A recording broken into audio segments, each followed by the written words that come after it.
Welcome to NTV global roundup. బ్రెజిల్లో వాతావరణం భిన్నంగా ఉంది. దక్షిణాది రాష్ట్రం రియా గ్రాండే డు సెల్లో భారీ వర్షాలు కురిశాయి. దీంతో ఆ రాష్ట్రంలో కొండ చర్యలు విరిగిపడ్డాయి. ఆ ఘటన వల్ల 37 మంది ప్రాణాలు కోల్పోయారు. సుమారు 74 మంది ఆచూకీ లేకుండా పోయారు. ప్రభావిత ప్రాంతాలకు సాయాన్ని అందించినట్లు అధ్యక్షుడు లూలా డా సిల్వా తెలిపారు. ఫెడరల్ దళాల సహాయ కార్యక్రమాల్లో మునిగిపోయాయి. 12 విమానాలు, 45 వాహనాలు, 12 బోట్లను రంగంలోకి దించారు. సుమారు 700 మంది సైనికులు రెస్క్యూ రిలీఫ్ ఆపరేషన్లో పాల్గొంటున్నారు. కృత్రిమ మీద ఏఐ ఆధారిత F-16 యుద్ధ విమానాన్ని అమెరికా తన ఎడ్వర్డ్స్ ఎయిర్పోర్ట్స్ బేస్లో పరీక్షించింది. ఈ యుద్ధ విమానాన్ని మానవ పైలట్ కాకుండా ఏఐ నియంత్రిస్తుంది. తాజాగా చేపట్టిన ఈ ప్రయోగంలో యుద్ధ విమానంలో అమెరికా ఎయిర్ ఫోర్స్ కార్యదర్శి ఫ్రాంక్ కెండాల్ ప్రయాణించారు. ఎయిర్ ఫోర్స్ శక్తిని మరింత బలోపేతం చేయాలని అమెరికా ప్లాన్స్ ను రచిస్తుంది. 2028 నాటికి 1000కి పైగా మానవరహిత యుద్ధ విమానాల్లో ఏఐ టెక్నాలజీని ప్రవేశపెట్టే యోచనలో ఉంది. చంద్రుడి ఉపరితలం నుంచి శిలాలు, మట్టి నమూనాలు సేకరించుకునేందుకు చైనా ప్రయోగించిన చాంగ్యే 6 మిషన్ విజయవంతమైంది. ఈ మేరకు చైనా నేషనల్ స్పేస్ అడ్మినిస్ట్రేషన్ ప్రకటన విడుదల చేసింది.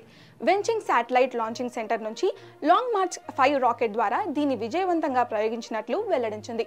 భూమికి ఆవల దిక్కున ఉన్న చంద్రుడి ఉపరితలం అంటే చంద్రుడి దక్షిణ ధ్రువంపై చాంగ్యే 6 ల్యాండ్ అయ్యే అక్కడ 2 మీటర్ల లోతు నుంచి 2 కిలోల నమూనాలను సేకరించి తిరిగి భూమిపైకి రానుంది.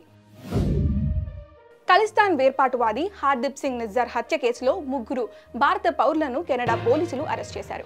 నిజ్జర్ హత్య కోసం భారత్ ఏర్పాటు చేసినట్లు చెబుతున్న హిట్ స్క్వాడ్లో వీరు సభ్యులను అక్కడి మీడియా నివేదికలు వెల్లడించాయి.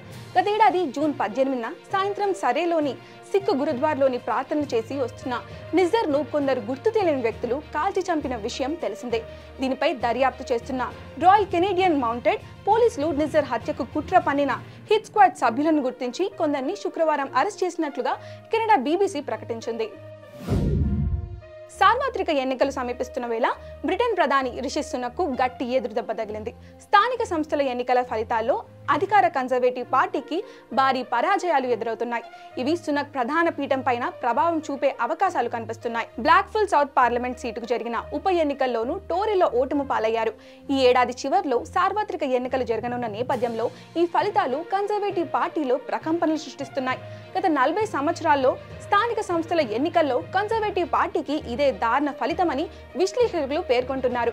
స్థానిక కౌన్సిలర్లను, వివిధ నగరాల మేయర్లను ఎన్నుకునే ఈ ఎన్నికలు గురువారం జరగనున్నాయి. ఆదివారంలోపు ఫలితాలన్నీ వెల్లడయ్యే అవకాశం కనిపిస్తుంది.